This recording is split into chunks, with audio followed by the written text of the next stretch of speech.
So I would say no. I would say that there's not necessarily a bent toward uh, socialism in science fiction. Oh no, I forgot there was an entire generation between H.G. Wells and John W. Campbell Jr. that I didn't mention.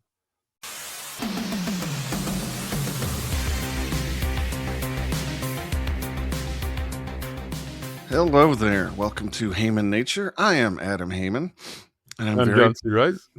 yes, you are. I'm very pleased to be joined by the author of my favorite science fiction trilogy, The Golden Age, Mr. John C. Wright. Thanks for coming back on. It's a pleasure to come. I had not realized I'd actually written your favorite trilogy. It is I'm, my favorite. I'm really flattered. I was thinking when I was thinking about saying that how much weight was being put on trilogy rather than something else. But let's not mince words. It is my favorite trilogy. Very You good. should all go out and purchase it and read it. The Golden Age by John C. Excellent. Wright. And remember to buy 10 copies for your friends because they make good candle mask gifts. That's right, at least. I loved our previous conversation. You were very interesting. And when you wrote with the idea to speak again about the various types of political visions one often finds in science fiction books, I thought that's a great idea. Get back on here and let's dive in. Well, just do you have an opening question? Otherwise, I'll just make an opening statement. Not really. We can go anywhere you want. There's so much fodder and all different types of political visions and various believable or not justifications for how they would work. So Well, just pick a spot and dive in. let me start at the beginning. H.G. Wells, by many, is regarded as the father of our craft. Some would claim that that's either Frankenstein by Mary Shelley or Jules Verne. There are other candidates. But he's at least a big figure in the beginning and set many of the common ideas and trophies. Now, his political vision, he was a socialist. And so when he has his first men on the moon land on the moon, they find an insect race of lunarians that run a society without war and conflict. But of course, it's a giant insect hive. So I think in terms of political science fiction, that really starts the ball rolling with a socialist system. Now, if you were being generous, you could say that H.G. Wells lived early enough in history that he hadn't actually seen the Soviet Union in action, Red China in action, Pol Pot in action, Venezuela in action, and Cuba in action. And as you can tell from the general course of my remarks, I am not a person who favors socialism. I regard it not only as morally evil, but also as logically inconsistent with itself. So it's not only evil, it's also wrong. It has a wrong theory it's based on a wrong theory of economics. It's based on, if you'll pardon me, it's based on the labor theory of value, that the value of a good is based on how much work you put into it. I myself do not believe the labor theory of value, because some of my best work I did quickly and some of my worst work I poured over a long time. And if the labor theory of value were true, then a guy who delivers a perfectly good working toilet to you as a plumber, that when you really need it, when you're really backed up, and a guy who makes a 200-ton statue of a dead dog and puts it in the middle of a desert, in the middle of a radioactive desert, the sculptor would be worth more to you than the plumber. Now, I have never known anyone to be worth more to me than a plumber when I really needed a plumber to clean things up. So I do not believe the labor theory of value. I do not believe that the socialist insect of the moon should be our model.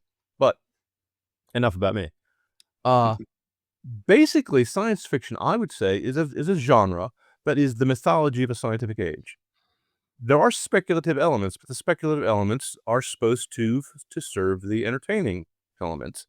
And part of the entertainment is thinking about, by the time of H.G. Wells, the book buying public was aware that the future would be different based on the technological changes. And John W. Campbell Jr. was the editor of Amazing Magazine that later became Analog, and he had a greater effect than any other editor. And he comes a little bit after Wells, when the pulp era science fiction adventure stories were turning into something more like what we call hard SF. And I myself am a partisan of the pulse. I think the genre had a little more energy back in the day. But the the Campbellian vision was one of technological optimism, better living through technology. But he also wanted to challenge readers to rethink their institutions. So he had A. Van Vogt and Isaac Asimov and Robert Heinlein, who wrote short stories for him. And when those gentlemen ventured into political theory in their writings, uh, they did it with an eye to emphasizing not what would work, but what would be different, how the future might be different. Isaac Asimov particularly thought that technological changes people's psychology, so much so that his most famous short story, Nightfall, it's a poke in the eye of Emerson. John W. Campbell Jr. and Isaac Asimov were having the discussion, and they quoted Emerson, who said, "Oh, if the stars only came out once every 1,000 years, how men would look into the heavens and glorify God." And Campbell said, "Oh, no, no, that's not what happened. If they don't happen once every 1,000 years, they'd go insane." And so Asimov wrote a short story based on that idea. Some of it was rewritten by Campbell, just by the way. And he postulates that there's a planet with 6 suns, and the local motions of the suns are such that they only get an eclipse and a nightfall once every 1,000 years. And because they've never been in the dark, they've never invented the light bulb, they rarely use the candle. Evidently, they don't have mining, and they don't have photography because they don't have dark rooms. So they all go insane. Now, you and me, I don't think you'd go insane just because your sky changed color after you hadn't seen it in that way before. If people went insane after seeing uh, scientific wonders, what about Leeuwenhoek when he invented the microscope? Now, if you want to talk about something that's Cthulian, H.P. Lovecraft levels of crazy, he looks in a microscope and sees tiny little animalcules, living in the raindrops and in your bloodstream and everywhere. But Leeuwenhoek did not go crazy and run down the streets of Amsterdam screaming, "They're all around us! They're all around us! Tiny invisible beasts!" No, no, no. Uh, I think now, to be fair, Isaac Asimov says that nightfall happens inside of a globular cluster, so there's a lot more stars there. So now, and the only reason I'm bringing up Nightfall is because he also read other stories where, in a society where everyone teleports, going outside was forbidden. Excuse me, it wasn't forbidden. It was so rare that people suffered from agoraphobia. In his Naked Sun and his Caves of Steel, he assumes that people living in crowded conditions would suffer from agoraphobia, with fear of open spaces, and that people who lived in isolated circumstances, surrounded by nothing but robots, would be afraid to be in the same room with other human beings. Yeah, basically everyone has a phobia based on their background in an Asimov story. Well, Asimov's one venture into political theory was the Foundation series, which is an interesting series because it's rather famous, even though it's not that well written. Uh, but it has such an interesting idea that a lot of people have read it as it's a seminal work. His idea is this: you can't predict the future because humans are unpredictable, but they are predictable in the aggregate, sort of like the way the gas laws can predict the motions of volumes of gas, but you can't predict the motion of any particular atom. So he said that in the future galactic empire, Harry Seldon, a mathematician, would predict the future for the next 1,000 years, and foreseeing the decline and fall of the galactic empire, would establish a foundation at the edge of the empire, at the in the star at the rim of the galaxy, where they would collect the the Encyclopedia Galactica. Pardon me, I messed up his pun. The Encyclopedia Galactica would contain all the scientific knowledge that otherwise would be lost during the Dark Ages, and that it would serve as the foundation stone for a second empire, so that the Dark Ages would only last 1,000 years and not tens or hundreds of thousands of years. And he himself knew that the idea was a little silly, because of course human behavior not only can't be predicted, but it can't be attempts to do so usually backfire. In real life, the Soviet Union trying to have a 5-year plan to increase potato crop production just produced famines.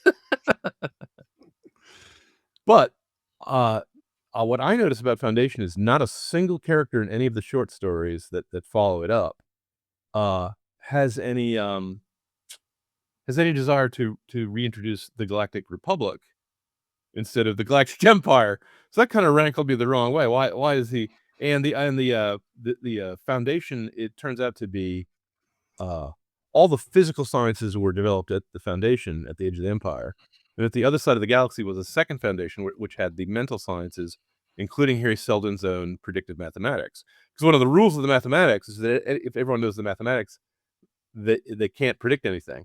You can only predict people who don't know they're being predicted. Okay. Right.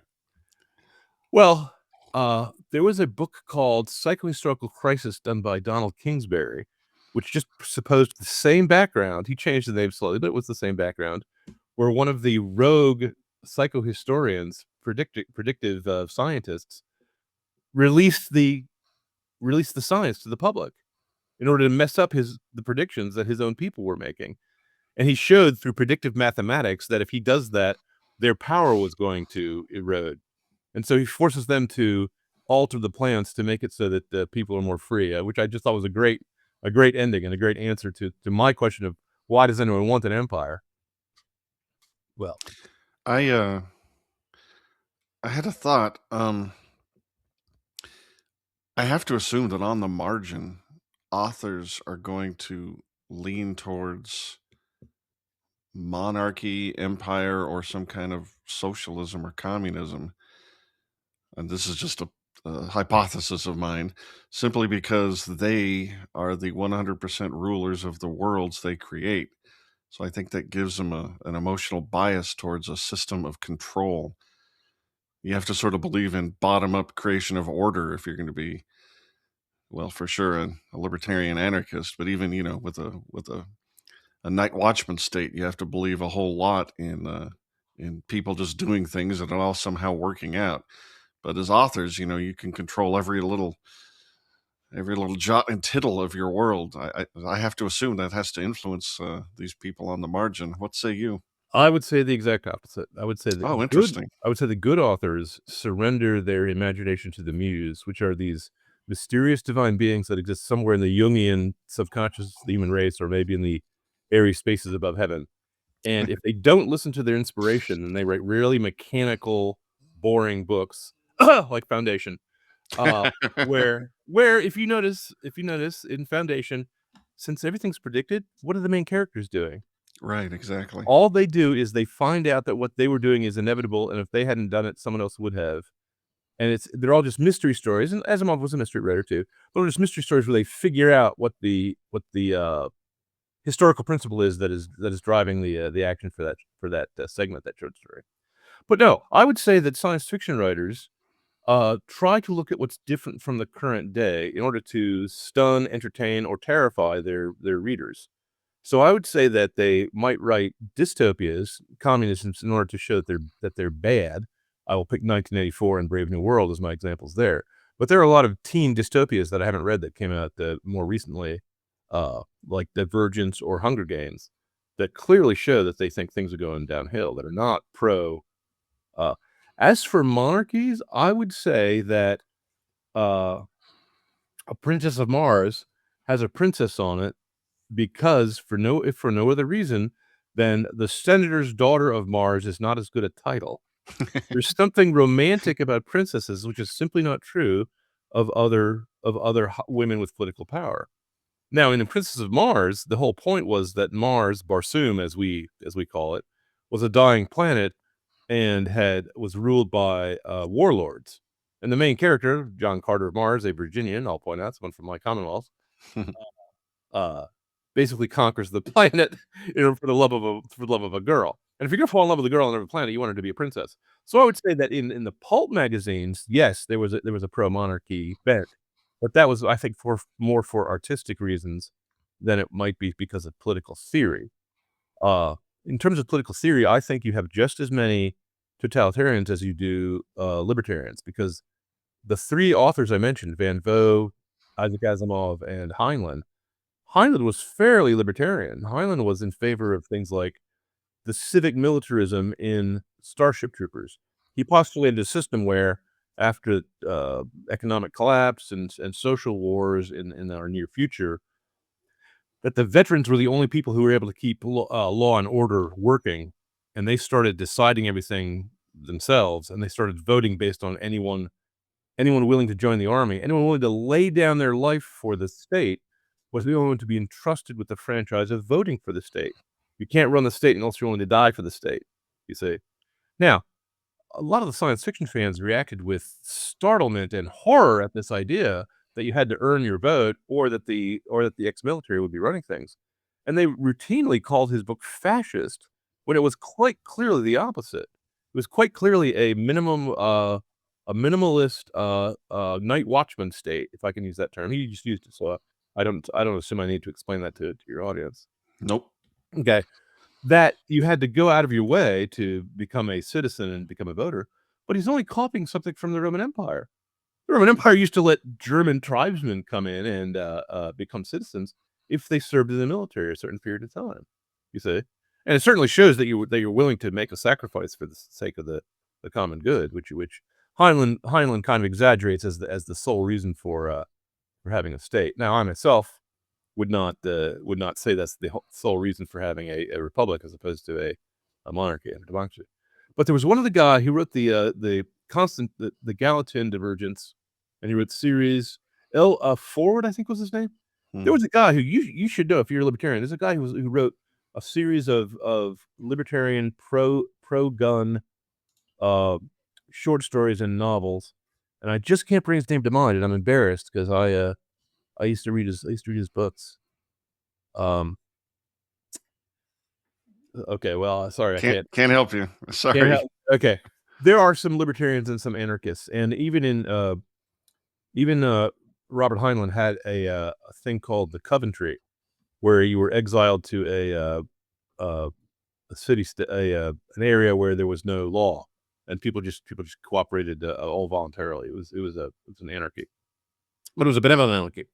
The other guy I mentioned of the big three, A.E. Van Vogt, is a author who's sadly neglected now, but he wrote some of my favorite books, and he wrote a book called World of Null A and Players of Null A, and I actually got to write the sequel to it because I Hmm. wrote to the widow, and she said, "Go ahead."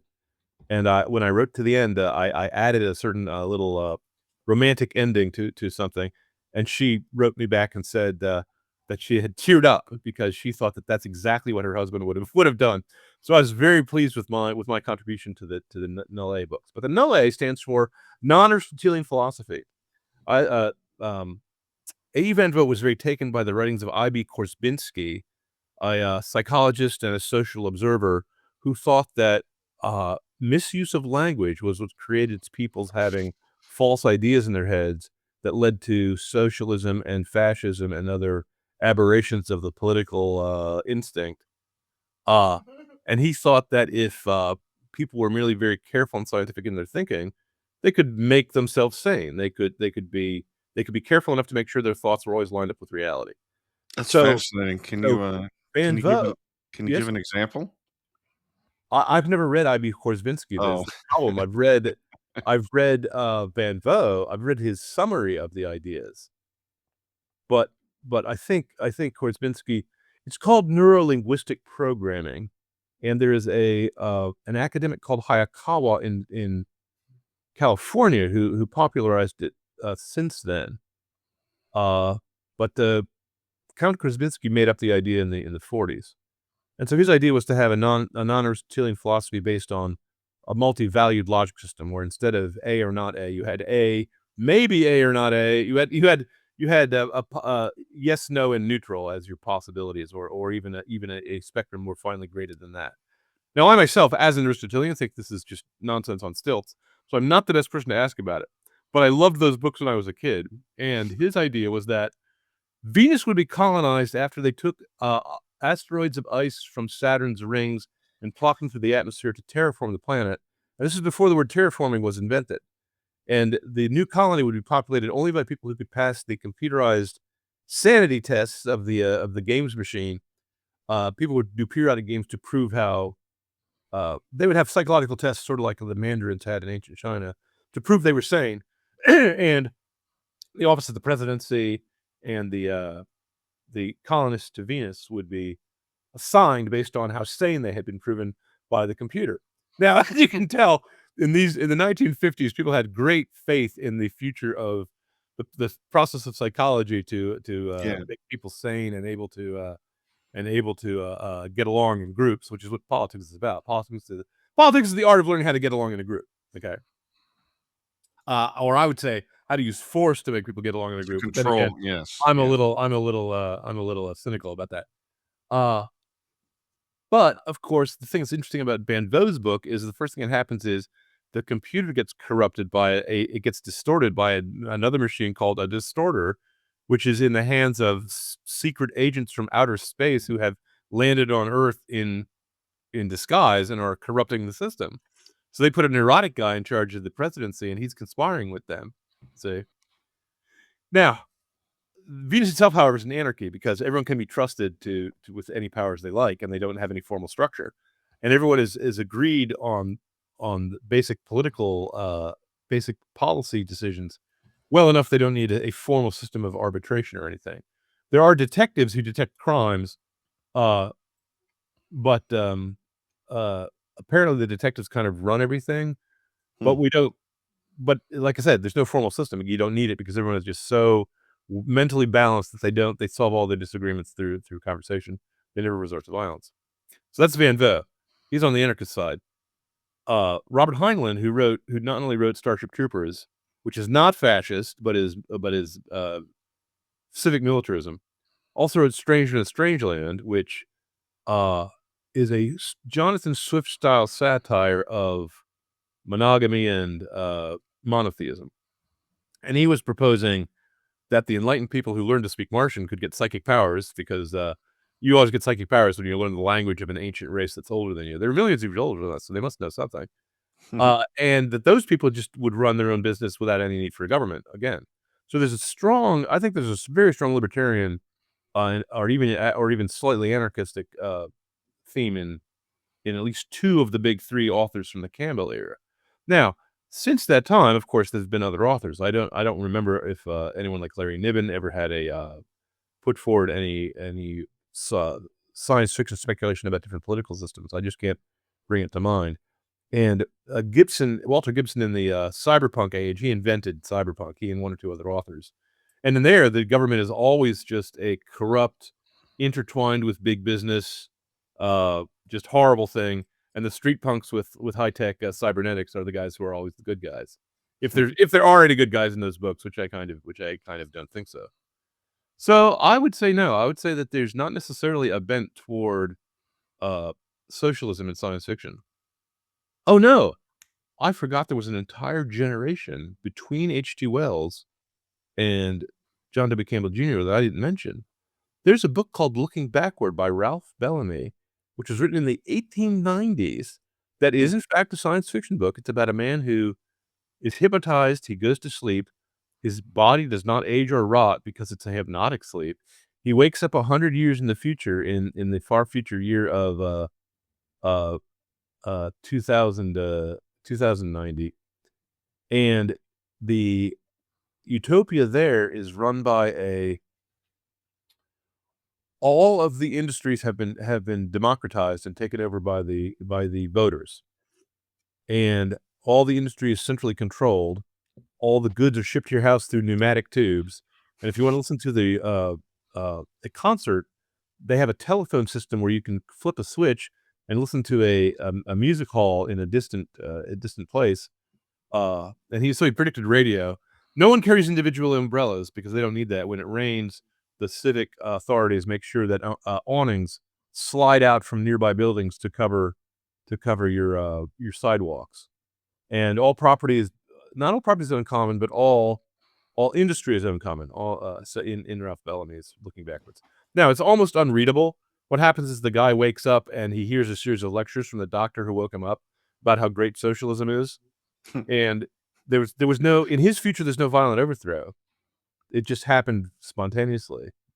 Um, and, uh, it just simply assumed and clerks don't try to sell you goods when you go into a store. They merely hand you a government printed card that has the qualities and the properties of the object you wanna get, and then they just give it to you, um I don't remember if they used money or not. It was such a terrible book. In the 1890s, there were people in Ohio who tried to do utopian colonies over and over again in real life. This is not science fiction now, this is real life, and they Yeah. always lasted about a year. Some of them lasted 5 years if the leader was very charismatic. But you could do an entire show on that little dead end of history. Socialism just doesn't work. Now, I'm trying to think of, as I'm sitting here talking, any science fiction book that shows socialism not working.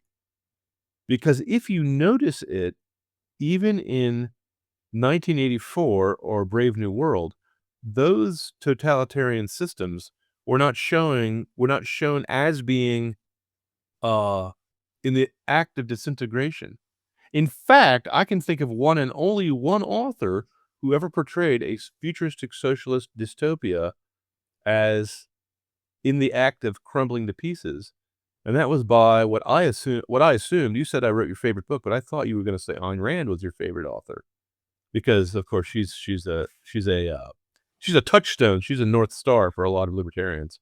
Well, like I said science fiction trilogy. So Ah, okay. that So weeds out, so yeah. phyllogies, so duologies and tetralogies on okay, so I beat out Lord of the Rings. There we go. It was praise, it was definitely praise, but it was, qualified. Okay, okay. Uh, so am I right? Are you big Ayn Rand fan? My entry to libertarianism was through Ayn Rand. That's Um, funny because I was libertarian before I met her, and, so I was not as Ayn Randian as some of my fellow Ayn Randians was, but I was a big fan for many years. well, for most of us, it orients us towards free markets and the evils of top-down centralized control. But if you keep reading, especially economics, you're gonna drift away from Ayn Rand. Um, she was the Fountainhead and Atlas Shrugged were just There's huge, enormous things that got a lot of attention and made a lot of people my age libertarians. there's seminal books, and Fountainhead, believe it or not, was made into a movie, a black and white movie I back in saw the it. day. I don't know if you ever saw Yeah, it, but I saw it. they got a guy to play Howard Rourke who was, the same guy who was in High Noon, It's Gary Gregory. Cooper. Oh, Gary that's Cooper, right, Gary not Cooper. Gregory Peck. So Yeah. they got Gary Cooper to play Howard Rourke. So I assume that Ayn Rand actually was on set at that time, and they gave her script approval to pick that guy because he's Prob perfect in the role. Anyway, Probably. enough of that. Enough about that. We just want to say that uh, I lost my train of thought. What were we talking about before I mentioned Well, Ayn that's Rand? okay. Let me, let's dive into, 1984 and Brave New World. Oh no, no, Um, no! Wait! I actually want to say my punchline. The only author who ever showed is Anthem by Ayn Rand right, is the only one who's ever showed that the futuristic dystopia will not work. It right. falls to pieces because there's no innovation if there's no individualism in Anthem. So, Yeah, I mean, I think that lends credence to my hypothesis that well, I guess it's all about whether you dive deeply into economics or not. But as bad I read Ludwig von Mises from cover to cover. A good friend of man. mine lent me this gigantic book, Human Action by Ludwig von Human Mises. action, That yeah. he said, "If you read this cover to cover, you will never lose an economic argument." Now, I never have, at least in my own mind. But I also do I nowadays I've drifted away from libertarianism. I now think there are limits to, uh, to economics that overlap with political and moral questions that sometimes require us to act collectively, such as, let's say, if you're under attack or something. But that, again, is a different, Before we, before we drift away, for people who are thinking about reading Ludwig von Mises's Human Action, good on you if you want to attempt that. But if you want to read a more modern version that's going to give you all the highlights and more, I recommend Choice by Robert Murphy, Austrian economist. He does a great job of synthesizing all those ideas without having to. I mean, he Mises wrote it in German and then translated it, and it's still almost impenetrable to let read. us let us say he is a very thorough and, careful writer, and if you're not interested in Precisely. learning new vocabulary, like, finding out what, uh not Cleometrics. That's a make believe word. Anyway, catalytics. If you're not interested in Right. learning a new Germanic vocabulary, and if Hegel and Kant are not your cup of tea, then yeah, you might want to read Nozick or someone else who's got a little more of a popular version of it. I agree. But you're right. Most authors think socialism works, as 1984 does and Brave New World does. They Right. just say that there are reasons that we should not prefer it from a human flourishing standpoint, but they don't just outright say how in the world can they don't address Hayek's argument about socialistic production, and let alone Mises's, which was even more devastating. Which is that Um, you can't price goods in yeah, it. without a market for capital My goods my specifically. wife came up with a moral argument against socialism that I haven't heard from Mises or Nozick or anyone. You want to hear what it is? Sure. In a socialist commune where everything is in common, you can't give anyone any gifts. Hmm. That's devastating. I love it. So let's talk about those two dystopias because they're very, very different. They are. I would love to. Let's take the premise first is that these guys. Let me say it this way. Did you ever hear the saying that Mussolini might be a dictator, but at least he got the trains to run on time? Sure, yeah. Did you know that he didn't? It doesn't surprise me. But you haven't heard it, that have you? He did not No. get the trains to run on time. His government was not well organized. He could not get the things organized because, of course, it was socialist. Now, Right. some people say, "Well, Mussolini wasn't a socialist; he was a fascist." But no, read his book, read his writings. Fascism was a type of socialism that was supposed to use the state as the basic unit rather than the world as the basic unit of everyone. Everyone in the state is going to cooperate. Nothing was outside the state. Everything was for the state. Everyone was going to cooperate in the state. So he basically had the same insect hive mind as the Lunarians from H.G. Wells' First Men in the Moon. Uh, and I should mention that C.S. Lewis is often overlooked as a science fiction writer, and his Out of the Silent Planet was basically a takeoff of First Men in the Moon. It has the same shape and style of spaceship. It's got the same two characters with a third guy. Edwin Ransom represents, what if Tolkien was kidnapped into space by an industrialist, by Henry Ford and Karl Marx or something. I just read that book, And and and while the guy was in flight, I thought he was heading for the moon rather than nope, Mars. Mars. And anyway, he makes a devastating rebuke to H.G. Wells by merely having his translator translating some Wellesian ideas put into the mouth of the scientist Weston, trying to be Yes. explained to an energy being, which you and I kind of know is supposed to be an angel. It's the ruling intelligence of planet Yeah, Mars. yeah. And Childhood's End by Clark by Arthur C. Clarke is a rebuke to Out of the Silent Planet. It covers the Mm, same themes. And let me mention something about Childhood's End, then we can return to 1984 if I may. In sure. Childhood's End, what Arthur C. Clarke proposes is that humanity has reached a point where we're about to destroy ourselves with nuclear weapons, and nothing is going to save us unless truly gigantic spaceships appear out of the sky and hover above the capital cities of mankind and take control of the government and rule us the way a shepherd rules a flock of sheep. They outlaw war. A golden age erupts because things are now peaceful on Earth. They set up a magic television in the basement of Oxford University so that people can go back in the past and see that no religious figure has ever actually existed or told the truth. People all become atheists within a week. That's only one paragraph in the middle of an otherwise interesting book. But as a religious guy, I converted from atheism to Catholicism fairly recently in my life. I think it's ridiculous that you could convince anyone of anything that quickly. And the future is that mankind they reproduce, but the children of men are all psychic. The psychics grow up having a mass mind, strip themselves naked, and run around in the woods. The humans don't understand them, and the aliens take care of them.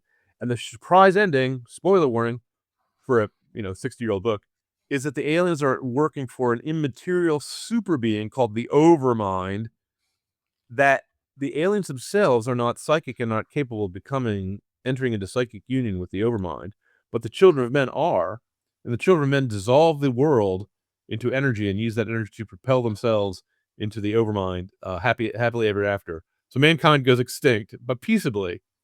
Now, Clarke was writing this to try to rebuke C.S. Lewis, who thought that merely traveling into space was going to bring with us all the same evils we have here on Earth.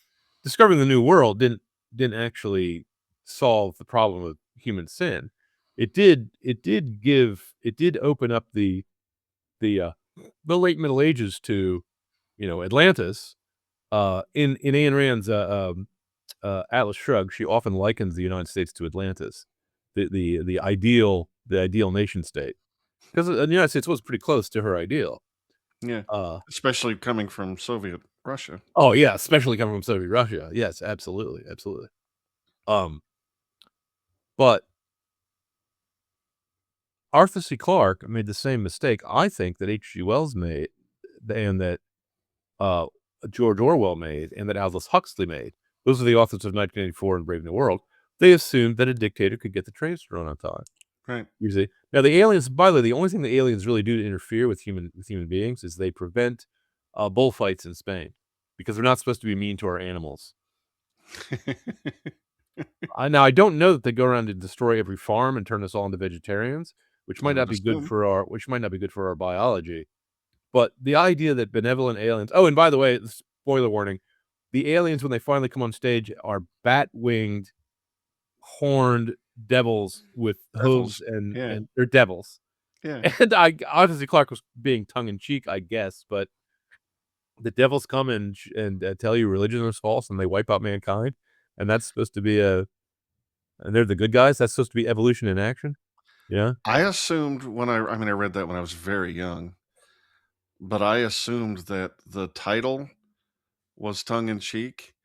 I mean, it's not childhood's end as if you're progressing and advancing to be a mature species. In fact, the species ends up dead, and Well, no, you his idea is that the psychic descendants of humanity, who have left behind turgid limits of material bodies. They've achieved pure intellect and pure enlightenment, and no longer need matter. It's Have you ever heard of an ancient Christian heresy called Gnosticism? sure, The yeah. Gnostics thought that matter was evil and was the source of evil. That the material world was created not by a divine and loving God, but by a demiurge, but by a trickster who was going to trap us into a cage of matter. Well, childhood's end is escaping the cage of matter. It's basically Gnosticism. It's You see? escaping reality, which Yes. to me seems like a very childish activity. But your alternative is C.S. Lewis, where you go out into space and you see the wonders of God, and you realize that your mission in life is to cure yourself first, if at all.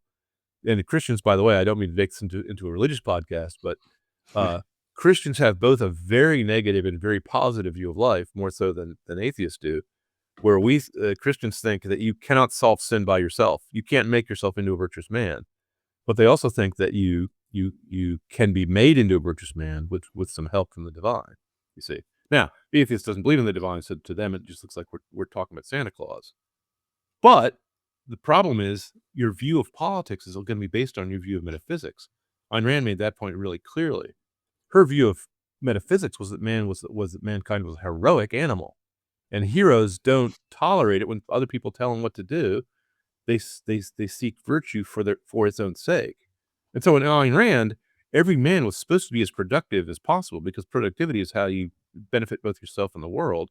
And she emphasized that there was a link in a capitalist system. There's a link between selfishness and selflessness, where if you benefit the world, you benefit yourself. But she went so far, and I think she went too far, as to list altruism, benefiting others, as a vice. Yeah, I think she was wrong about that. But keep in mind, she came from the Soviet Union, where the communists claimed everything they were doing was in the name of altruism. Everything they were doing right. was in the name of the common good. Well, you would get sick of hearing about the common good very quickly if you came from her circumstances. I myself think there is a common good and it has to be served correctly. But enough about me. In 1984, the government actually maintains an iron fist over Airstrip 1, otherwise known as England. And it was written, by the way, it was written 40 years in the future, in the far future of 1984. It was written in 1948. And in 1948, in terms of a science fiction imagination, all Orwell had to do was look to see what was going on in the Soviet Union and write it up. Everything he says, the doublethink, the newspeak, The way they abuse language, the way they change the past, the way they alter every monument, every statue, and every street name, the way they the way they do everything was merely based on what the Soviet Union was already doing. And he made a completely inhuman he wrote the perfect dystopia book. And if you read it when you're young, you might not notice it's a little tongue in cheek. It's a little Swiftian in its satire, you see. Uh, because it starts with the bells ringing 25 o'clock, which of course, if you're English, you know full well that those filthy Frenchmen from across the channel wanted to make everything digital when they took over with their centimeters and centigrades and so on and so forth. That's a clue to the reader. If you were English of that day and age, of that generation, you would know that things had already gone really bad in England if they're using metric time. But the spoiler warning: the 1984 ends with the government successfully quelling even the thoughts of Winston Smith, who tries to start thinking about rebelling. Okay, now I would say, having read Ludwig von Mises, or having looked at history, or having looked at the Soviet Union, that such a system can't last. It's socialism requires complete control.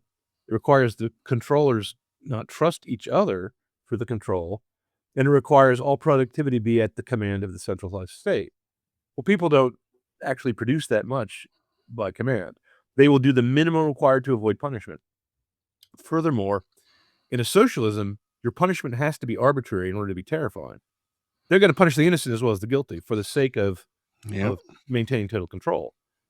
So that means that if you're Russian, you're going to get drunk as quickly as you can, as often as you can, and not show up for work as often as you can, and try to be, and you will try to be as unproductive as possible.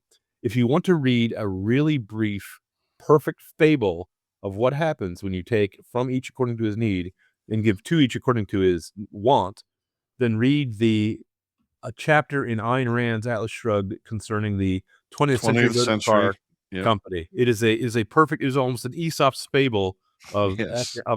economic purity, and she does not flinch at saying they would start committing crimes and murders in order to get their hands on the loot, because if you live in a system where you don't get paid by merit, then you live in a system based on who has the most power, okay?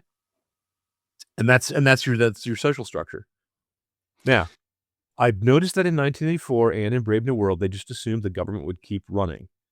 And in her anthem, no, it won't. It will fall apart in short Is order. there any, I can't remember, does Orwell tell us how many years this government has been in control in that 40 novel? years. It takes us in 1984.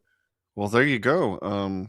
It's 40 years in the future. It's 40 years in the future from I mean, 1948. in the architecture of the story, that's literally only 40 years or 36 or Yeah, whatever it is. it's one generation in the future. Well, yeah, that's kinda what I thought, and Because so s look at how rapidly it happened in the Soviet Union. One so day you but that's wake what I'm up and saying, there's a so czar, and the next day you wake up and there's a commissar. right, and the So Soviet Union lasted 70 years. yeah, So, so I mean, it's actually not like the book is unrealistic, it's just no, we're no, but I do and think I think I love 1984, and I'm horrified by the vision. I think we should all read it and, unlike our current overlords, not use it as a guide. it's a blueprint. Yeah, Yeah. It was a but warning message, not a blueprint. Yeah, you're right about that. I think given It the should be required reading in our completely privatized private schools. it's just a suggestion. Now, you and I are gonna disagree because I think all the private schools should be run by the Roman Catholic Church because we did a good job, but hey, I don't believe in public schooling. Let the So that's market decide. yeah. But I think that Brave New World, I don't think it was a better book, but I think it was a better version of how to control the species that is man. It Because I was think if you use the silkier. boot, Yeah. I think the human nature will always want to rebel against it. And but if you placate them with drugs and sex, I think that's exactly what humanity needs to just not ever say boo in protest. And the only thing that might end up causing humans in such a world to rebel is the fact that socialism doesn't work. Yeah. And I don't think we got a real good look in that novel about what Group A is, who's supposed to be the thinkers and the producers, The or alphas. the inventors, the alphas. Yeah. Yeah. But I think that in such a structure, you don't have the incentive system to actually produce anything, let alone maintain anything. I think. Why would you invent anything? If you invented the Right. internet in that system, it Exactly. would destroy the system. So The I think sub you'd have a slow decline of whatever uh, technological level you were at, and that's how it would end. But before the ending, yeah, just drug people up and have group sex, and yeah, I think our species loves to be told what to do if we're comfortable. Just Netflix and chill, baby. You're a little more optimistic than I am. I don't think that human beings, uh, l like fighting against the boot if the boot provides the illusion of security, you see? Most m most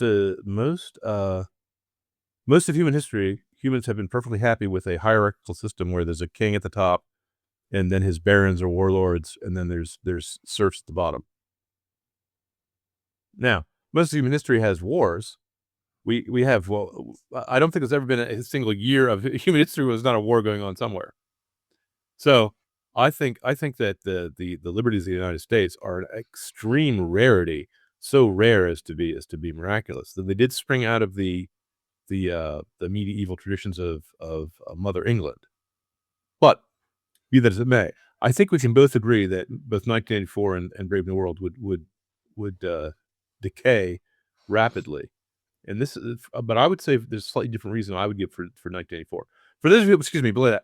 For those of you who haven't I meant Brave New World. For those of you who haven't read Brave New World, A, shame on you. B, the assumption in Brave New World is that in the far future year of our year of Henry Ford 365 or something, they have a caste system based on genetics. They genetically engineer children and have them born in bottles. The highly intelligent ones are the alphas, the mediums, the middle class is betas, the lower class are gammas, deltas, and epsilons. And the epsilons are morons who just are elevator operators. Um, Now, please notice the first thing about this. Aldous Huxley did not foresee the invention of the push button because I haven't seen an elevator operator in my entire life. I only know about them because I watch old movies. Okay. So there's nothing for the epsilons to do once the elevator push button is invented. Someone's But got to take out the trash. the centralized government is going to, I assume, anticipate that ahead of time and organize the economy ahead of time. Now, the babies are born in test tubes and then introduced to a conditioning room where flowers and books electrocute them if they touch them. So they begin hating nature and hating literacy if they're of the lower classes. If they're of the upper classes, assume the conditioning is somewhere else. So they use psychological conditioning to control the mass minds. People go to feelies, which are three-dimensional holographic pornographic films, uh, and uh, I believe there's no marriage. I believe everyone just has sex and drugs and rock and roll, And refusing and there a is proposal. contraception. Contraception is put into the public water supply, if I remember correctly. I could be wrong about that last point. No, I think that's true, and also it's not just negative reinforcement for the castes. Um, it's positive reinforcement. They are taught that it's all the other castes are just miserable to be a part of, and yours is the perfect sweet Yes, spot. they use hypnotic whispers in your pillow at night Yeah, so that yeah. you yourself like being a beta and you don't want to be an alpha or a gamma. Too Now, much pressure. Yeah. that has A. Van Vo level of faith in psychology and its ability to program human beings. Now, in the 1930s, that was a legitimate fear. Nowadays, looking back, I would say your chances of running even a small town, according to the principles of our year of Henry Ford, 365 or whatever it was, is zero. You can't. It wouldn't work. For one thing, envy is a eternal sin in the human heart. There's no way the betas would not be envious of the alphas. You Yeah. know, there's no way that the alphas will not be envious of the gammas because they get to play outside or they get to do, they're not burdened by the duties we're burdened by, and so on and so forth. There's no way people in power would not abuse the power. You see, there's no way they would not want to benefit themselves.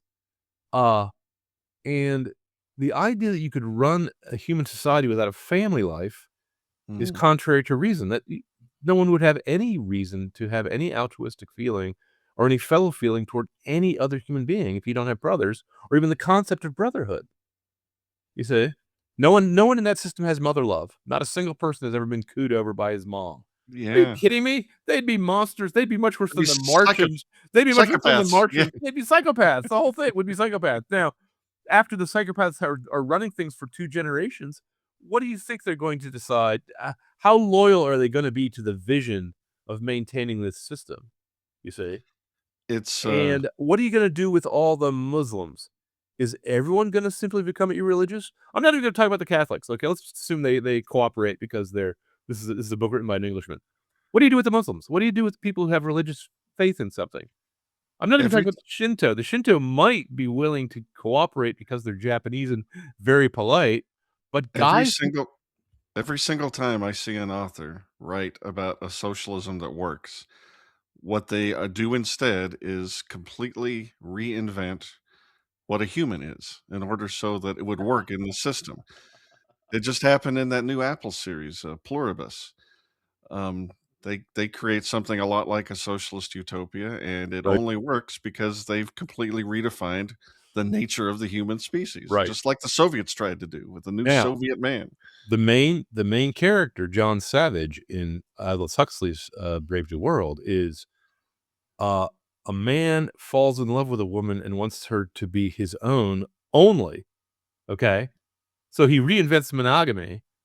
They go to an Indian reservation and have a child outside of the scope of the law, and the child's used to a family structure.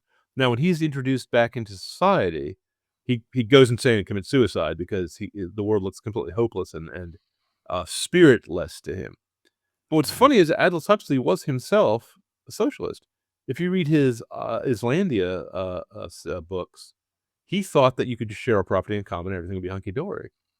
Now, I myself, ever since the days of the Marconi scandal in England, I don't think the English can do a socialism. They're trying it now, and the only way they can do it is by having a 1984 crackdown on public speech, you know? Speaking of which, Orwell was a socialist too.